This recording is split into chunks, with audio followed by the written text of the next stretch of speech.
Welcome back to another episode of Off the Bench, Northern Arizona Prep Sports, presented by Rice Accounting and Jackson Hewitt Tax Services and Cottonwood Parks and Recreation. I'm your host, Philip Catalfamo. We have got a great show in store for you this week. Later in the program, we'll be joined by Bagdad High School softball coach Sarah Morris. She'll speak about the program's strong freshman and sophomore class, how she balances sharing players among other programs, and talks about her origins in coaching. We'll then speak with Coconino High School baseball coach Michael Sifling. He returns to the show to break down his philosophy of hitting light pole to light pole, the future of hitting to the opposite side of the field, and previews their next game against Flagstaff at Chase Field. And when we return from break, we'll be joined by Bagdad High School baseball coach Dalton Mills. He joins the show to speak about returning to coach the program, what areas young players struggle in, and gives his assessment of the region. All of that and a whole lot more coming up right here on Off the Bench. Don't go anywhere. We'll be right back.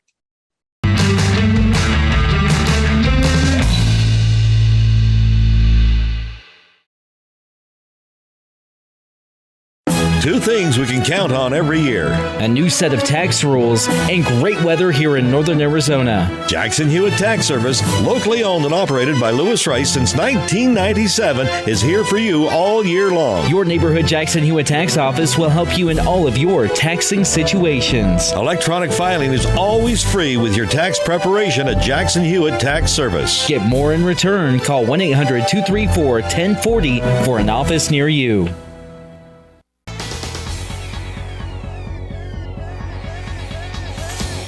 Welcome back to Off the Bench, Northern Arizona Prep Sports, presented by Rice Accounting and Jackson Hewitt Tax Services and Cottonwood Parks and Recreation. I'm joined now by Bagdad High School baseball coach Dalton Mills. Coach Mills, welcome on to the show. Thank you. Thanks for having me. Well, we are very, very happy to have you, Coach. We're dipping our toes into the 1A this week. We'll get a chance in just a little bit to speak with Bagdad High School softball coach Sarah Morris in just a little bit, but Coach Mills, first and foremost, the Sultans are currently 9-1 overall, 4-0 in the region, currently ranked number 2 in 1A state rankings. Coach, before we talk a little bit about your origins at Bagdad, I mean, how are you feeling about the final stretch of the season, and how are you feeling about the 2022 campaign? We're feeling pretty good about where we're at and where we're going to be during the season. We had a big win last night over Anthem Prep, who was number 2, and that was basically for the region title. And the score is not equivalent to like what kind of team they are, because they were even with us in hits. They had just had a couple errors and had walked a few more batters than us, and then it kind of got away from them. But we're excited about where we've at. We've had some good challenges, played some bigger schools and some other tournaments, and so we're looking forward to the final stretch. And we feel like we have like one of the better pitching staffs in our league. So yeah, we'll talk about that pitching staff in just a little bit. But Coach, I just want to real quick, you're new to the program. I just want to ask, how did you get started coaching in baseball, and what brought you to Bagdad? Okay, well, I do coach baseball and football. I coach both here. Mm-hmm. I was born in Bagdad, actually, and I crossed the street. There's a health clinic now. It used to be a hospital back in '73, so I was born there. I went to school so I wouldn't live here, and I'm here. So so I came back, and it's been real positive. I came back in the 08-09 school year and became the head baseball coach, and then I was an assistant football, and then I've taken over football also. So yeah, a very good football program over at Bagdad as well. I get a chance to cover the youth side of Bagdad football, right. And man, if the youth team is anything like the football team, I'll tell you what, you guys are in for some really good runs. Like Tom always, he does a good job with those kids and like really preps them for whenever they're coming up to us. So we appreciate that. Yeah, well, we'll have to get a chance to speak with you before the next football season here on the show, Coach. But speaking more again towards the baseball season, like I said, Sultan's currently playing very, very well. You got 5 seniors on the roster this year. Conor Watson, Cooper Williams, and Kylan Lucero are kind of the big 3 that I've pointed out. But Coach, right. How has this group of guys grown throughout these past 4 years, and who else has really been standing out? Right. Well, Connor's kind of been a natural since he, I don't know, he comes from a family of baseball players, and he's kind of a natural, like baseball guy. He's had a couple uncles that pitch at Yavapai and one that made it AA of the Pirates, and been a long time Baghdad name. So we've known about him for a long time. Cooper Williams is also a very good athlete. Cooper brings a good leadership to the table. Very, very good on the bases. I think he's second in 1A in stolen bases right now with 29 or something like that. And then Keelan, he's been a pleasant surprise. His nickname's Cowboy. They've all been in the program for 4 years, but last year was his first year as a starter, but he's hit the ball a lot better. He's helped us out because we've been short a catcher and he catches Connor. So that's been huge for us. And we were struggling to find someone that could catch him. And because Connor catches when he doesn't pitch. So he stepped into that role, which has been huge for us. Taking a look at the rest of the roster, you've got a solid group of freshmen and sophomores this season, kind of led by freshman Carson Wood and sophomore Caleb Gomez. Just a solid group of guys coming into the program, Coach. What do you think these guys can accomplish in the next few years when they become your juniors and seniors? Right. Our sophomore group has been playing together in travel baseball for a long time. Those two guys you mentioned, they have high averages, but they don't start for us. Probably Shane Hooper. He's our number 2 pitcher, and he had the win last night, and he's thrown some big victories. He beat Wickenburg 3A school. He's beat Lee Williams in a tournament. So I look forward for him doing big things. And then we got Deegan Owings. He starts at third base for us, and he's our number 3 pitcher. He does a great job for us. He had the walk-off hit to make it the 10-run roll last night. Nick Martinez is a freshman, starts at third, catches, plays a little outfield. He's kind of like our Swiss Army knife for us. He does whatever we need him to do. And so that's a really good group of kids. And then Joe Gonzalez, he's our shortstop, and we lost a really good starting shortstop last year, and he stepped in and he's done an excellent job. Coach, obviously smaller program, you're sharing a lot of kids within different programs. I'm sure your football kids are also playing baseball, or a couple of them are. I want to ask, how do you kind of navigate that when you got kids playing multiple sports and we're getting close to baseball season? Right. It's a tough task. I think it probably helps since I do both. So I can manage it a little bit. During the summer, we're super busy. We have passing leagues and we have summer baseball, and I run the weight program. And so we're juggling everything and making it work during winter. A lot of our kids don't play basketball. We only have 2 or 3 kids that play basketball. So during winter, we can really focus on baseball, and they just lift weights during class. So that's kind of how we balance. We like multi-sport athletes. I want kids to do everything. We have a few kids that wrestle, and a wrestling program just started last year. So I think they should be involved in doing everything. I really like them to do everything. So, kind of circling back here on the mound, Coach, you talk about Shane Hooper, one of your sophomores, pitching very well. Conor Watson, senior, also pitching very well for you. How do those two guys approach the position? What do they offer in terms of pitches? Well, Conor, he's probably one of the harder throwers in 1A. He's a mid 80s, can get up a little high 80s. He throws a pretty nasty slider. He also has a changeup, which I'd like him to throw more. But last weekend he gave up. I think he had 4 or 5 hits against Ben Franklin. That was the first game in 5 games he's given up a hit. So he went 4 straight with not giving up a hit. So that's pretty tough. And he's had the experience last year. He pitched in a lot of big games for us. So we're hoping then that transitions in the playoffs. And then Shane and that sophomore group all growing up, he's kind of always been the number 1 guy in that group. And he's a left-hander, low 80s. Good off speed, good at hitting his spots. He stays within himself. His dad's also on staff with us, which helps.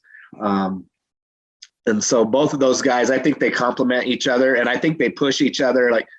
Everyone knew about Conor coming into the season, and then we actually started Shane in some big games, and he did really well. And I think that actually pushed Conor a little bit to hey, made it the competition. I guess they fed off each other a little bit. Yeah, and I'm sure you love that, Coach. You get your younger guy kind of pushing the senior. Seniors are going to be leaving after this year. Want to get one more really good year out of him, and he sees this young pup coming up and pitching very, very well, and doesn't want to lose that number 1 spot. But we love the competition within baseball and sports in general. But again, we're speaking with Baghdad High School baseball coach Dalton Mills. Sultans are currently 9-1 overall, 4-0 in the region, currently ranked number 2 in the 1A state rankings. Coach, you've obviously got a sophomore in Shane Hooper on the mound. At one point, he was a freshman. I know you also have a few other freshmen who have seen some time on the mound. I'm curious, throughout the years, where are some areas that these younger pitchers struggle in when they're making that transition from your rec league or your travel ball to the high school level? Right.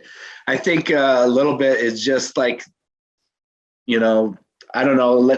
They get a lot of good competition, but they realize that they are going to get hit, and there's going to be failure when you get up here. And the better each level you get, more and more failure is going to happen, and it's how you handle it. And for pitchers, we're really big on mound presence and how you are, good or bad, up there, and just keep plugging away and being persistent. Like last night, we got down 2-0, and that probably wasn't Shane's best start, but he kept with it, and the rest of the game he seemed to do pretty well. And then we ended up getting some runs for him in insurance, and that helped out a lot. And just believing in your teammates and having the right attitude. Coach, how do you kind of walk that line between allowing a guy to fail just a little bit while on the mound, while also, of course, not giving up, 4, 5, 6, 7 runs in a row? I mean, how do you kind of figure out where that line is to draw with the guy who's struggling that you want to see work through it, but at the same time, you don't want to kill anyone's confidence? Right. I think that's a tough line to toe. And sometimes maybe like summer baseball and stuff like that, you give them opportunities to work through some things where it's not so costly. We're just getting in work, or like winter baseball, that sort of thing.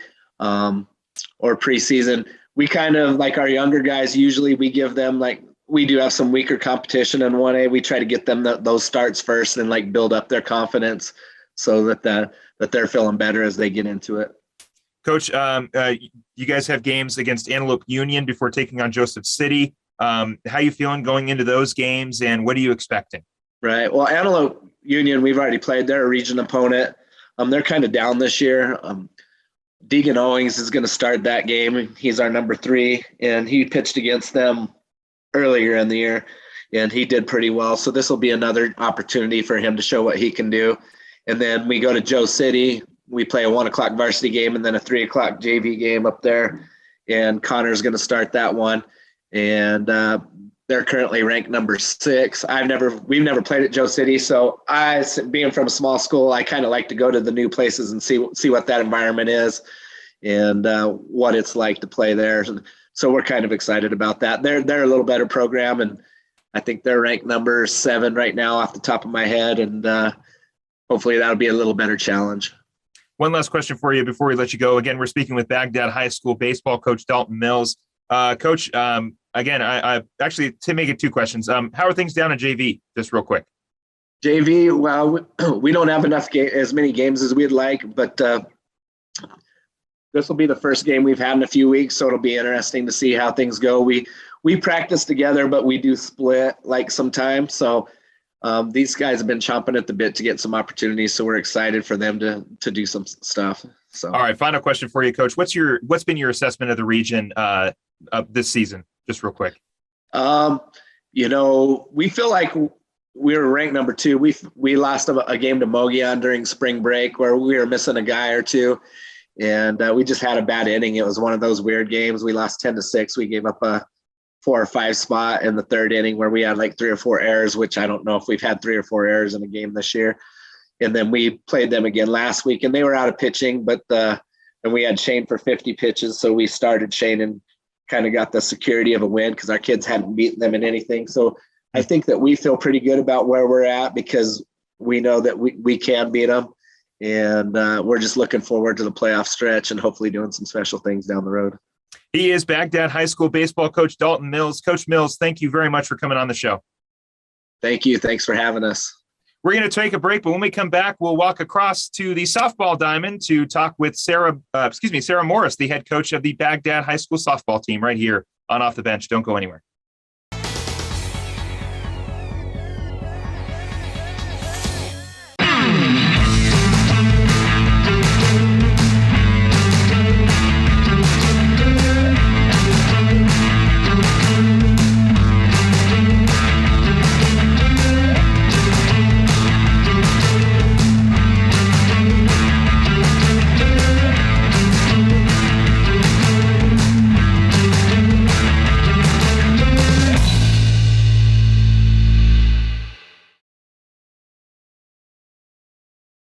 two things we can count on every year: a new set of tax rules and great weather here in northern Arizona. Jackson Hewitt Tax Service, locally owned and operated by Lewis Rice since 1997, is here for you all year long. Your neighborhood Jackson Hewitt Tax Office will help you in all of your taxing situations. Electronic filing is always free with your tax preparation at Jackson Hewitt Tax Service. Get more in return. Call 1-800-234-1040 for an office near you.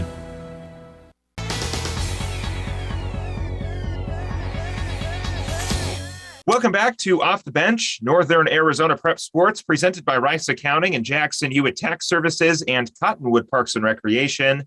I'm joined now by Bagdad High School softball coach Sarah Morris. Coach Morris, welcome onto the program. Thank you for having me. Well, we're very happy to have you, Coach. We're dipping our toes into the 1A for the first time in a while on the show. The Sultans are currently 8-1 overall, 7-0 in the region, sitting at number 4 in 1A state rankings. Coach, how are you feeling about the season so far? I feel great. This is probably one of our best seasons coming into it. When we started out this season, we knew we were going to be a really good program.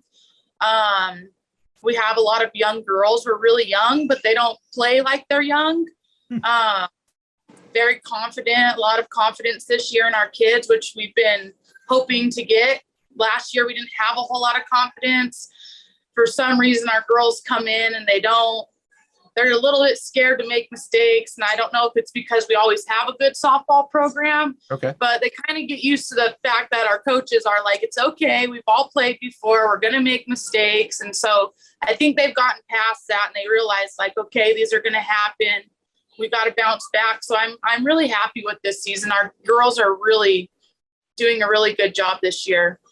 Coach, before we continue talking about the team, I mean, obviously you're new to the show, so I'd love to get an opportunity just to kind of talk a little bit about your coaching background and what brought you to Baghdad. So, how did you hear about the opportunity? Are you a former Sultan yourself? And, where's your coaching history come from? I actually graduated from Bagdad High School. And then I went on and I played college softball, which is kind of a cool story because my college coach was the state championship coach in Baghdad back in 1991, Coach Jay Smith. Oh. And so he was actually my college coach. And I came back to Baghdad and I started coaching with Sherry Sandoval in 2011 when we won the state championship there. And I coached beside her for the next 3 years. And then I took over the head coach job and I've been here ever since. So I love being around here. I love this town. I'm all about Baghdad. I grew up here. I like to encourage these kids. We're from a small town, so I like to encourage them to continue on. I have a lot of girls this year that are wanting now to go play college ball because they see, we're 1A, but we can still hang with these older, these bigger schools, these bigger teams. We can hang with them. So we have actually quite a few girls that our pitcher, Holly, actually is going to play college ball at Paradise Valley this next year. Nice. So, yeah, I've been coaching just high school since I came back to Baghdad. So What are some of those early lessons you learned when you first took over the program, Coach, or the things that you have, sort of kept in your repertoire as you've gotten more experienced? I try to hold the kids accountable, make them, make their own decisions. They need to come to me. I think that's a big thing. I think a huge thing too that I like to do is I'm very involved with the kids. I know all of them. I grew up with their family members. So I'm very personable with them. It's not just softball because we all know these girls aren't just softball players. Right. A lot of them are National Honor Society. They play basketball. They play volleyball. So we have just a good community of they have respect for me. I go watch their games. I support their games, So I like to keep that whole aspect of I'm there for them even when they're not on the softball field kind of thing. Yeah, you're just feeling involved. That they do. So I think that really helps them when they come into softball. It kind of makes them miss me and miss softball. And so it's nice to have that. I actually have 3 coaches that are coaching with me this year that I coached in high school. And so they're all back now. And 2 of them played college ball themselves. So it's kind of cool that they're coming back now and they're kind of coaching with me. And it's all like a big cycle of like the girls wanting to come back and to put, time into these kids, because that's what I did with them. Yeah. And them wanting to be part of the program again. So I just think we have a really good program. And this year, our families too are really big. They're super supportive. We have a huge fan base in Baghdad. So the girls like softball. We're a big softball town. So yeah, well, it helps out a lot. Of course, I have a friend who I went to Grand Canyon University, where I graduated from. When we first met, I was like, oh, are you from Arizona? Because I'm originally from California. So, are you originally from Arizona? And he goes, no, I'm from Baghdad. And I was like, oh, overseas in the Middle East, right? And he was like, no, there's in Arizona in Yavapai County. I was like, oh, yeah. Okay, didn't know that. But you're right. It's Baghdad, much smaller community.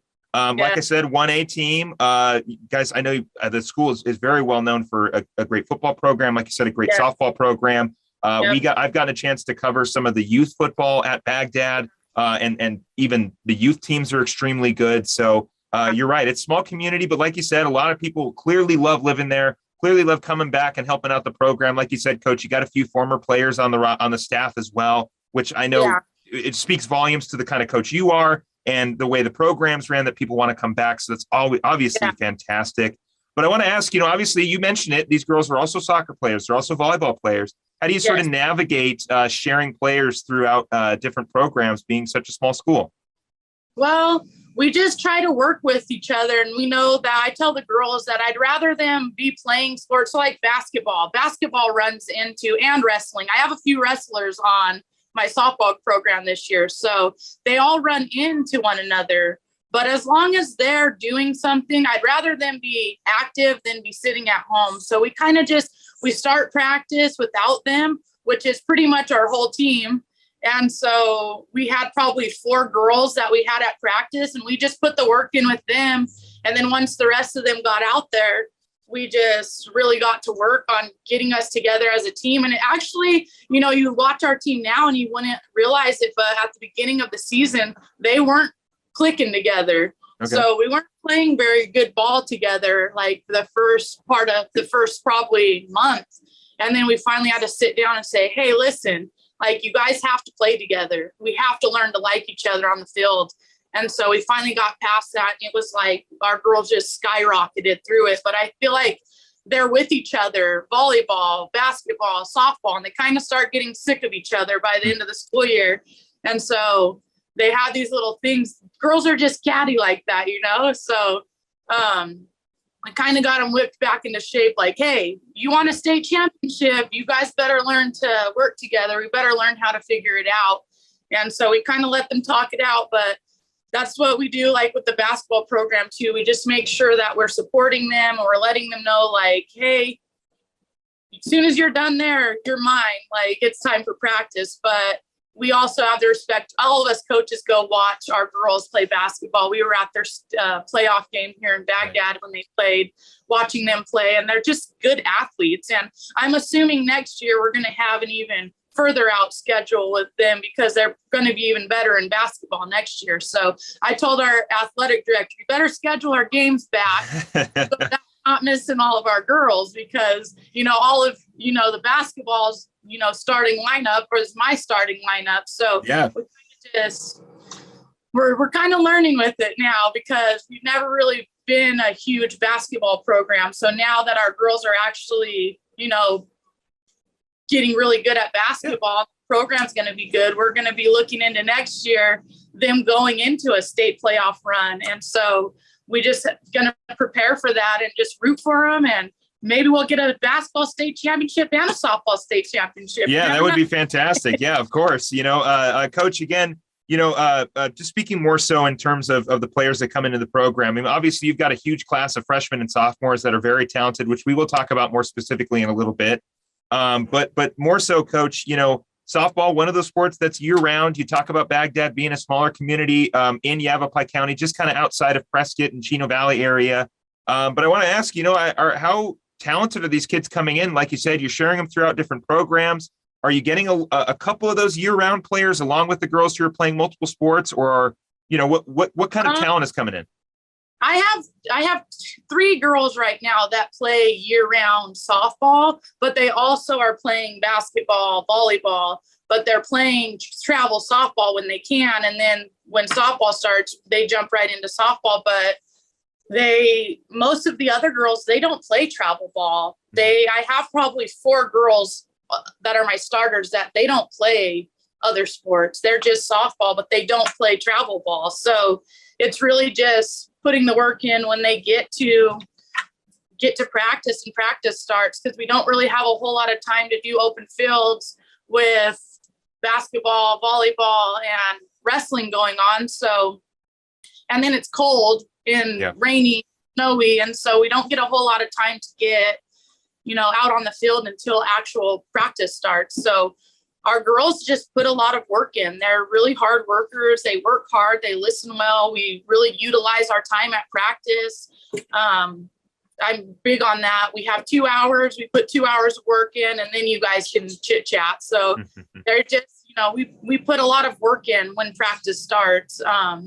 But we do have a lot of girls that know the game this year. We had 2 girls that came out that had never played softball before, which we love. We like those girls that come out. We like to teach them and watch their progress as they learn and they get better, because I feel like that's the giving moments when you see these kids that have never played and they're out in your program and they love it and they want to come back, even though they're not a starter. They're enjoying it because just the whole, being a part of our team is just fun. Our girls have a really good time and they like to work hard. So, there's not a whole lot of talent coming in. We kind of work with what we got and we teach them and we learn. So, well, the teaching and learning is very successful. Again, we're speaking with Baghdad High School softball coach Sarah Morris. Like I said, the Sultans rolling this season, currently 8-1 overall, 7-0 in the region. They're currently sitting at number 4 in the 1A state rankings. Again, we're still progressing throughout the season here. Still a lot of softball to be played for Coach Morris and her softball program. But Coach, you got one senior on the roster. We'll talk about Holly in just a second, but I want to talk about this junior class. Riley Martin, Jocelyn Rodriguez, Lindy Langston, all are batting very, very well this season. And of course, along with Holly as sort of your upperclassmen, how has this class of juniors stepped up to be kind of that senior leadership along with Holly Myers? Yes. Yeah. Last year, we had one senior that she was really good batter. And I said, somebody's going to have to step up next year and take her position. Like, somebody has to bring the stick that she did. We have to get these runs coming in. We need a 4 batter. And so all 3 of those girls stepped up and they have been smashing the ball this year, which is I'm just so proud of them, because they not very, they don't think very highly of themselves. And I'm just like, you guys need to realize you're so good. Like, look at how good you're doing. It's not all about, they like to look at, oh, well, I struck out here. Oh, well, I popped out here. Well, sometimes those are RBIs. We're scoring runs on that. That's what it's about, being a team. You just got to put the ball in play and we'll make things happen on the bases, So now that they're kind of starting to learn that game a little bit more, they're starting to be like, oh, okay, it's okay if I hit a long pop fly and 2-run and score on it, because we have fast girls on the bases. So they're really starting to learn that part, and the whole attitude and being down on themselves, because all 3 of those girls used to be like that. They'd be real down on themselves if they made a mistake, or if their bats were struggling, they'd get real down on themselves. But this year, it's like they're brand new girls. There's like a whole new confidence in them, and it's just great watching them out there. Yeah. Jocelyn and Lindy have done a really good job for us in the batter's box. Very confident. Like I said, you got a huge class of freshmen and sophomores who are absolutely dominating. Jalen Rodriguez, she's a freshman. She's batting very well. I might pronounce her name wrong, but Bria Williams, she's a sophomore. Annalisa Williams, also, they're all batting over 600 this year. And that's to name just a couple of the players who are batting into the 600s and 800s on this team. If you look at the roster up and down, go look on Max Preps, and you can see this Baghdad softball team knows how to hit. A lot of girls.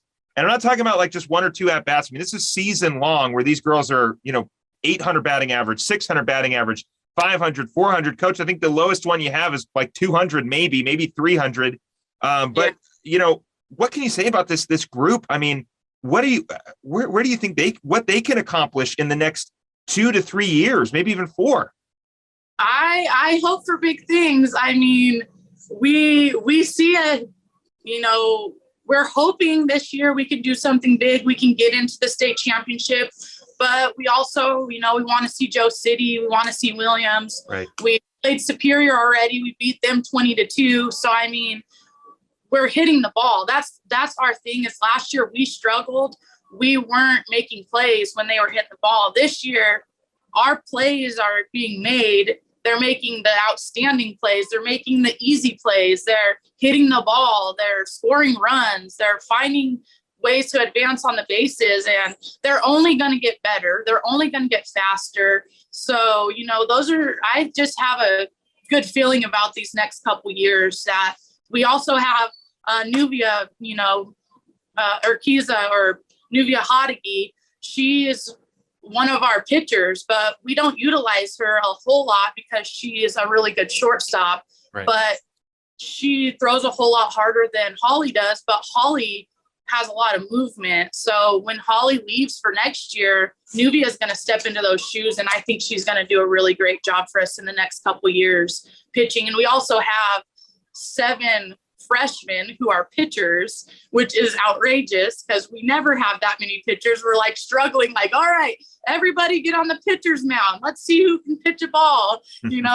Just work with what we have, because we only have 100 kids in our school. Right. And so there's not a whole lot to choose from. And so this year, getting 20 something girls out for softball and 8 of them are pitchers, we're like, what in the world? And not just like they want to pitch, they are pitchers. They know what they're doing.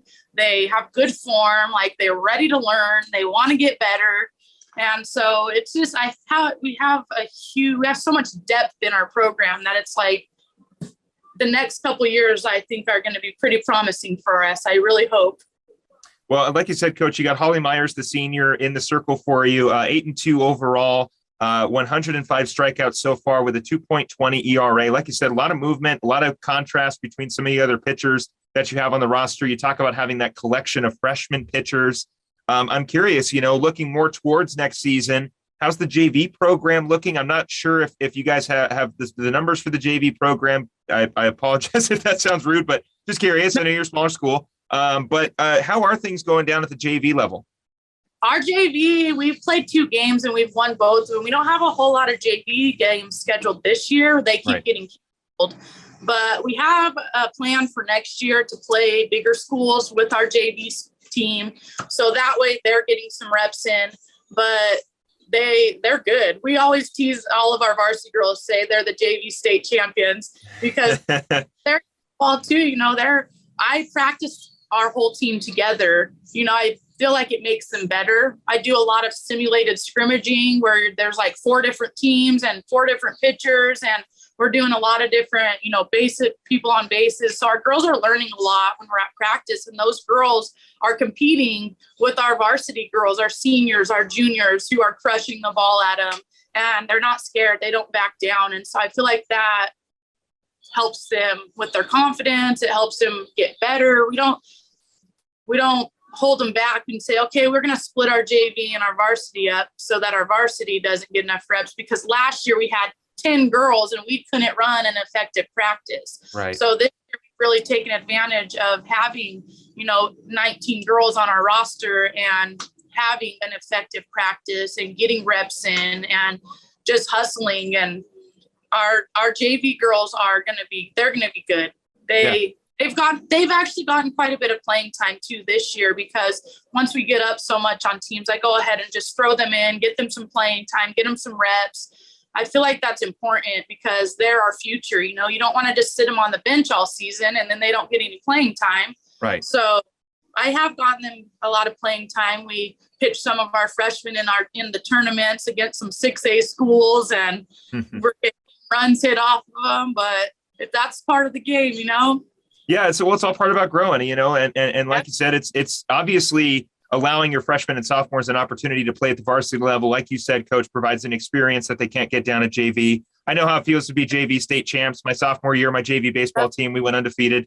The only real positive thing to come out of me playing baseball in high school. But Coach, before we let you go, again, we're speaking with Baghdad High School softball coach Sarah Morris. You got matchups against Antelope Union before you take on Joseph City. Just real quick, how you feeling about going into those games? I feel pretty confident going into Antelope. We've already played them once, so we know what we're looking towards. Joe City, we haven't seen much of. They split with Williams, so we're kind of like not sure what to do there. I mean, I've been watching their videos and stuff and been checking on them, seeing how they're doing. So I'm pretty confident. Going into these games. But I don't want to tell the girls that. We always tell them like, oh no, they've got like this new pitcher that throws 60 so that they're, I don't want them getting too big of a head. I don't want them getting ahead of themselves, one game at a time. Anything could happen at softball. So just trying to keep them focused and not letting them know that I'm too confident about it, because I feel good about it, but I feel like they feel good about it too. And when we feel good, we play good. That's right. Well, yeah. Again, Sultan's currently 8-1 overall on the season, 7-0 in region, sitting at number 4 in the 1A state rankings at the time of this interview. Coach, thank you very much for giving us a chance to talk about the Baghdad softball program. I look forward to talking with you again at the end of the season, and best of luck and safe travels. Thank you. I appreciate it.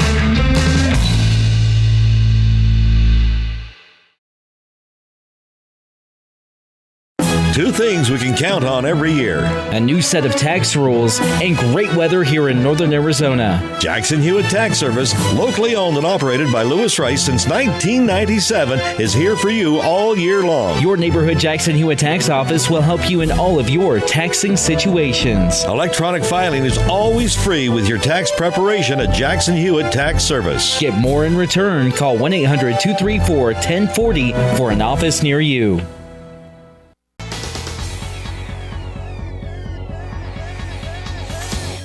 Welcome back to Off the Bench, Northern Arizona Prep Sports, presented by Rice Accounting and Jackson Hewitt Tax Services and Cottonwood Parks and Recreation. I'm joined now by Coconino High School baseball coach Michael Sifling. Coach Sifling, welcome back onto the show. Hey, Phil, thanks for having me. Always happy to have you, Coach. We got a chance to speak with Coach Sifling in the off-season when he took over the program over at Coconino High School. But now, in the middle of the season, we're actually getting very close to the end of the baseball season this year. The Panthers currently sitting at 9-5 on the season overall, 6-3 in the region. Coach, you guys wrap up your series against Lee Williams this week. So we're talking to you a little bit before you guys wrap up that series. So just in general, how are you feeling in your first year? There's been a lot of growing pains and bumps along the way. You learn as you go. The biggest thing is you learn that how much you don't get to coach because of how much goes on behind the scenes, and you really have to rely on your coaching staff to do the day-to-day stuff because you're busy with all the paperwork side of things or the what happens at school side of things. So I got a great coaching staff and rely on them heavily, and a lot of credit goes to those guys. You carry 3 seniors on the roster this year: Tanner Johnson, Cole Gillespie, and Jonathan Jaramillo. A lot of contributions from your senior class this season. I mean, what can you say about about those guys? So Jonathan decided not to play this year. So we're actually just down to 2. We have Cole Gillespie and Tanner Johnson. Great leaders on and off the field. Both are looking to take their talents to the next level. So there's been a lot of efforts, a lot of reach outs to a lot of different college programs for those guys, and just really helping them navigate with their parents, finding a good fit and a proper fit for them moving forward. So yeah, can't speak enough for those 2 guys. Can we talk a little bit more about that role you serve, Coach, as sort of being that transition liaison of going, hey, we've got a great player in Adrian Marquez or a great guy in Tanner Johnson, who's a bit of a better example. This is a guy who could really benefit well in your program. I mean, how do you kind of get that conversation started with coaches? Do you send the guys out on certain, I know a lot of guys play travel ball. So is there certain tournaments you kind of give them information on, or is it just kind of throughout the season, you're just throwing out information to some of the guys that you know? So it's a lot of networking. Okay. And the more that I'm in the role of the head coach, the bigger my network circle becomes. But there's this website called Field Level that we're a part of, and you connect with different college coaches. So you're able to promote your players. They do bios and things like that, and they put in game film from Huddle and different sources that way.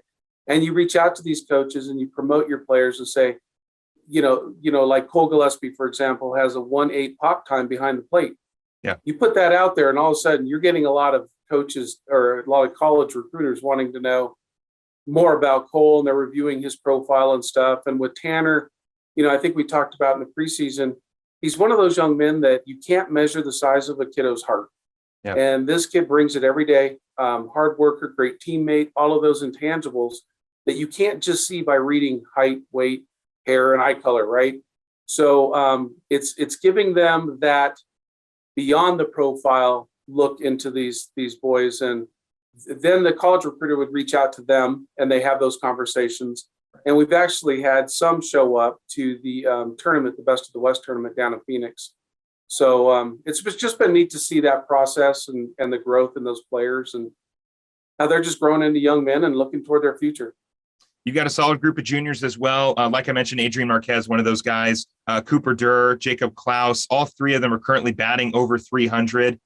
Coach, two-part question for you. First and foremost, what have you liked from your junior class? How have these guys helped in sort of, stepping up? I know you only got two seniors, not to take away anything from Tanner or Cole, but you got a larger group of juniors. These guys are going to be the seniors next year. So how have they stepped up in their leadership? And also, I want to ask you about batting, but I'll follow that. I'll have that as the follow-up question. So my question is to cut my rambling short, Coach. What have you liked from this group? A battle-tested character, never give up attitude. They bring it every day, and they know that they're going to compete. And we like to say, compete your face off. Yeah. We go out and compete our face off. And they know that the Grand Canyon region is one of the toughest, and they prepare for it every day. So just a great group of kids that likes to, and they enjoy each other, which is a lot of fun to be around them. And I just love going to battle with them. Yeah. Well, like I said, you got those three juniors and a few other guys who are batting over 300 this season. I wanted to ask, when these guys are up at the plate during their at-bats, how do you sort of help in their mentality up at the plate and making adjustments when they see, a new pitcher during a game, or, when they're first getting their at-bat and they're going to go into their second at-bat and they've seen a couple curveballs or a fastball or so? How instrumental are you and your assistants in sort of helping to build that mentality of, plate discipline, of approach, especially coming off of, an at-bat or two at-bats? That happens in practice. Okay. We take practice very serious. We take our hitting very serious. I've got a great group of coaches that understand hitting from the ground up. We do a lot of tee work. We work helping them develop a plan at the plate. So they go up there with an idea and a plan, and that plan is developed before their first at bat, or even go back further. That plan is kind of developed as at practice. What is their best pitch to hit? What do I do in a two-strike situation? Spread my feet out, choke up a little bit, put a ball in play. It's that, I've never been around a group, and I've coached a lot of years, that can put a ball in play with two strikes, score runs with two outs. They just never die attitude. They go up there and they're going to battle you. Yeah. I want to ask, just kind of leaning off that, Coach, we see this trend in baseball. You talk about, shorten up that swing and having that two-strike approach. A lot of guys like to work the ball to the opposite side of the field in a lot of those instances. But I want to ask, do you feel like the art of hitting opposite or hitting oppo has started to move away, with the focus more being on the home run ball at the major league level and now making its way to the college level? And in a lot of ways, launch angle is very huge in high school. A lot of guys like to lift and separate. They love that high fastball. They love taking a slider hanging over the wall or whatever. But I'm curious, more so about that. Like you said, scoring runs do happen with home runs, but you got to get guys on base first if you want to win a game. You can't just hit home runs every at bat. But I'm curious, do you find that hitting oppo is becoming less and less in high school? has it ever really been one? I'm just curious what your mentality is, because I know you've brushed shoulders with some major leaguers. Behind you, there's some photos of current Texas Rangers manager and former Los Angeles Dodgers first base coach Chris Woodard. And obviously Chris is a Major League Baseball player. But I'm curious, what is your assessment on opposite field hitting? So I'm sure every program has their own philosophy. We teach using the whole field. We teach situational hitting.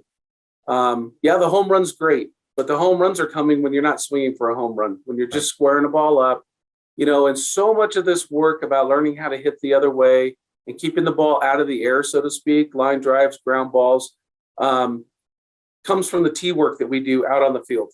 Every day, our guys go through fundamental tee work, and part of that is driving the ball the other way. Mm-hmm. We call it light pole to light pole, staying within those light poles. And it's a philosophy and it's a process. And if the student athletes buy into that, they see the benefits of that, they're all on board. They see the batting averages go up, they're all on. I mean, they're all in. Well, we can both agree. I mean, when you're able to hit to any part of the field with, obviously no one's going to get to the point where they can basically put the ball wherever they want. But, if you can sort of balance yourself or round yourself out as like you said, coach, hitting light pole to light pole, you got a championship team first and foremost, but you got a lot of very well-rounded baseball players, and looking up and down the roster, we look at the statistics. I mean, like you said, that philosophy seems to stick very well because a lot of your guys are hitting very, very well this season. Like I said, we're speaking with Coconino High School baseball coach Michael Sifling. The Panthers currently 9-5 on the season, 6-3 in the region. They're getting ready to wrap up a matchup with the Lee Williams Volunteers this week before taking on Flagstaff and Peoria. We'll talk about that a little later in the interview. Coach, your pitching staff has also been very good this season. Can we talk about some of the spotlights there? So Adrian Marquez is no surprise. I mean, he had a phenomenal sophomore year, and he brought that same approach and same bulldog mentality to this year. Now, to his credit, I wish we could play a little better defense behind him, because for whatever reason, when he gets on the mound, we seem to drop the baseball. The big surprise this year was Conor Callahan. I mean, he's amongst the leaders in the region and ERA and everything else. Conor brings a presence on the mound that is very calming, never seems to get rattled. Everything you want in a coach, it's like, no, he's got it. There's no emotion. You don't know if he's throwing a no-hitter or if he's, getting raked all over the field. But he's competing. And you have to know Conor to understand that he's competing. Yeah. And his pitches are deceptive. I mean, he's got one of the best changeups I've seen in high school baseball in a long time, which is a very effective pitch that I think, we all want to throw the big curveball and the big, sexy pitches. Well, your changeup's not the sexy pitch, but boy, I tell you what, it still works. And he's mastered it. So that's been one of his big strengths. Cole Gillespie, same thing. He's going to rear back and challenge you. Yeah. And his curveball is just as mean as that fastball. So we've had some other guys step in. Quinn Mickelson, our left-handed first baseman, has come in and give us some great innings. Right. Jacob Klaus comes in and gives us great innings. Caden Talley. I mean, I can keep going down the list. These guys are ready to compete. And our pitching coach, Ed Vesley, does a great job making sure that they're prepared each and every week as we move through the season. So, JV program's also playing very well this season. I know a lot of those guys are going to be making their way up to the varsity roster next season. So if you got some names you want to throw out there, some guys who are playing very well at the lower levels this season, please feel free. But just more in general, Coach, I mean, how are you feeling about the JV program this year? So our JV program is led by Cristo Tabaras, who is a graduate of Coconino High School, who went on to play college football. He's also part of our football staff, but Cristo is a phenomenal human being, relates very well to these kids and gets the best out of them, gets the most out of them. And in fact, Cristo will probably be joining my staff at the varsity level next year. So we'll give him that promotion, right? There's a couple of ballers down there. Kyler Holt, phenomenal fundamental catcher. Angelo Baca, great utility guy. He can pitch, he can play. He could be one of our middle infielders next year.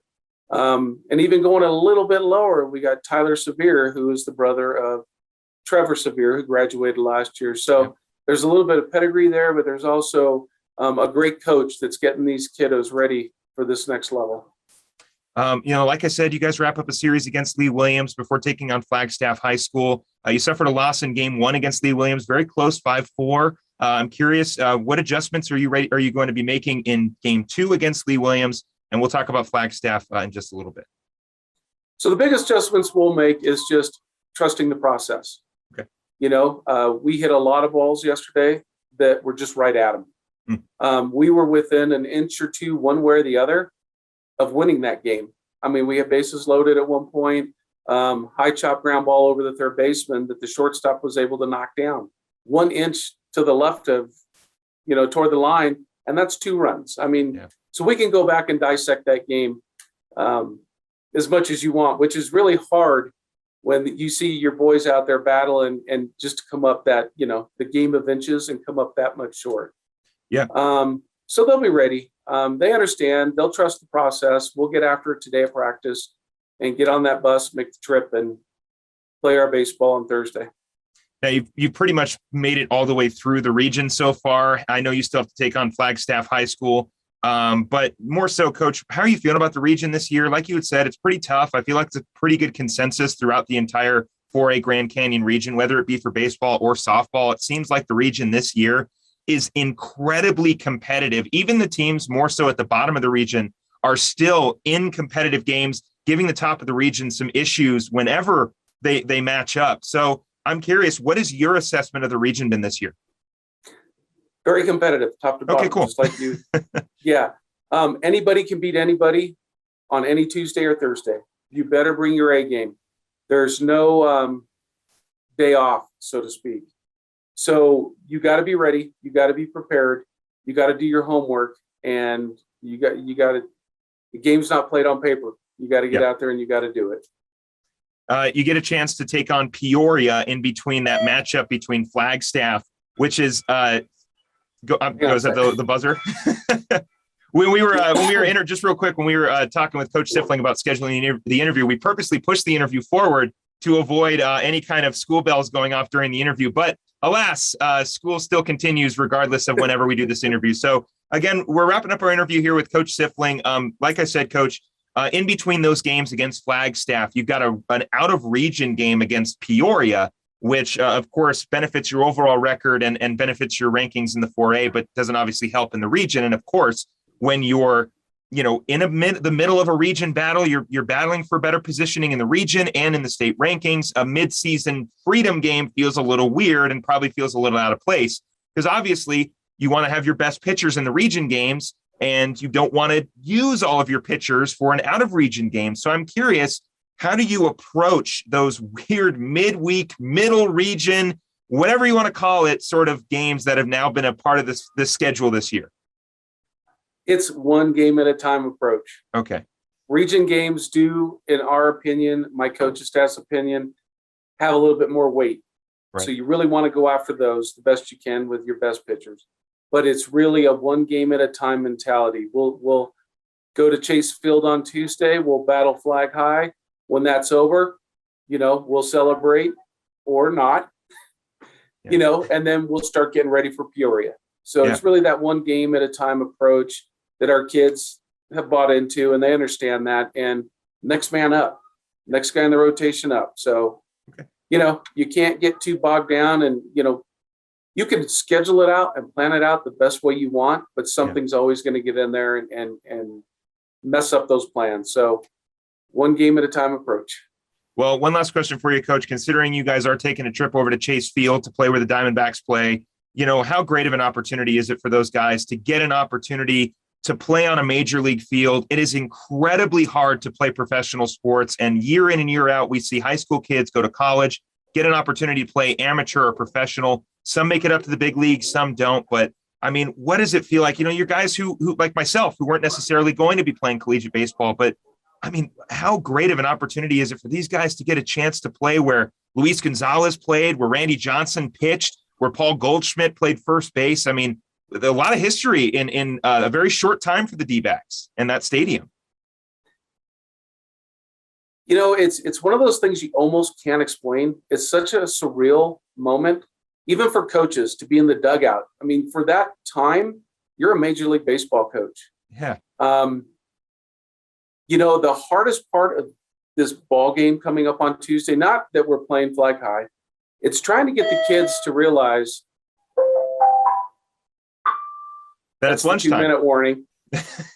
To be where their feet are at, to realize, yeah, you're in this marvelous ballpark and this awesome opportunity, but you still got a job to do. We're going to have a huge crowd. We're so excited and looking forward to it. But again, you got to be in the moment. You can't let the place be bigger than you, and you still got to play baseball. But it's just an incredible, incredible opportunity for these kids and my coaching staff as well. And then to be playing our crosstown rival. Yeah. I mean, it doesn't get any better than Tuesday night.